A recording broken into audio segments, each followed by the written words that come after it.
You don't have to find a Nobel laureate, but maybe if you have them in your field of influence, show them with compelling evidence that this indeed is an original contribution. What the hell do I do? I really want to claim the hero criteria of EB1, which is original contributions of major significance, but you're worried ki Aditya, I don't have any patents, I don't have any papers, I don't have any citations, all the things that USCIS officer wants to see. What the hell do I do? Is there a way for me to satisfy or show that I have evidence for this criteria, or is it just a pipe dream at this point? This is the question that Smita, an engineering manager who works in an airlines company, she asked me. And I'll give you the answer that I gave to Smita. I told Smita, there are two types of originalities in this world. What I call obvious originality, and the other one is non-obvious originality. So what are some obvious originality? Obvious originalities include what you and I are both familiar with: patents, papers, citations, standards, etc., etc. But there is such a thing called non-obvious originality as well. This is something that I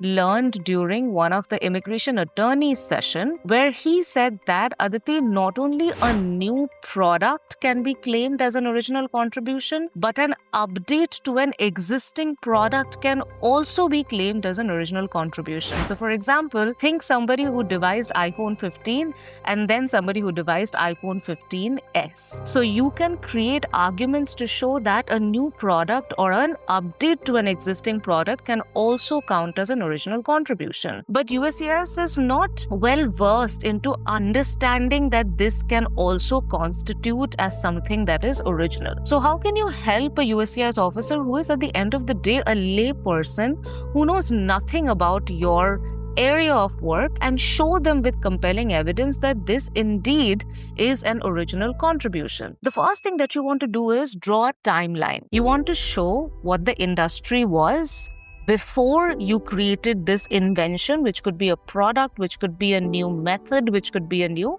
strategy. How did the industry work before your intervention came in? And after your intervention came in, what shifted in the field? And you can show through that timeline that, hey, I was the first mover in the market. That is one way you can demonstrate that your contribution is original. Now, one of the setbacks or one of the blockers that industry professionals encounter is that their original contribution or the product that they have launched, its originality or its novelty, is sometimes confined within the company that they are working in. So how do you perforate that boundary? You may consider writing an article about that new approach or about that new product without making it sound like you're promoting your company by any way, or disclosing company IP that can get you in danger. Talk about the problem space. Talk about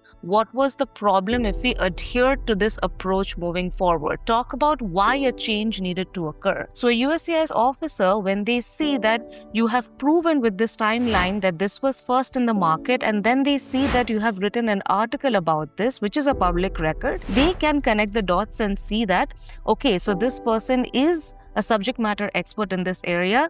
Chances are they have or they are the person behind this invention. That's one way to do it. The first way to do it was a timeline. The second way to do it is this. And the third way to do it is add an expert letter. Let's say that Smita, her original contribution was in the space of identity management and cybersecurity. So what Smita could do is get an expert who could possibly be a startup advisor, who could be I was going to say Nobel laureate. You don't have to find a Nobel laureate, but maybe if you have them in your field of influence, somebody who's an expert in this area to attest to the fact that, hey, I'm an expert, I'm Dr. So-and-so, I have been studying this space for godforsaken number of years. I can tell you that this approach that Smita brought to the market was new. Nothing like this existed before. And let me tell you why this was a significant move to the future. So those are the three ways in which you can substantiate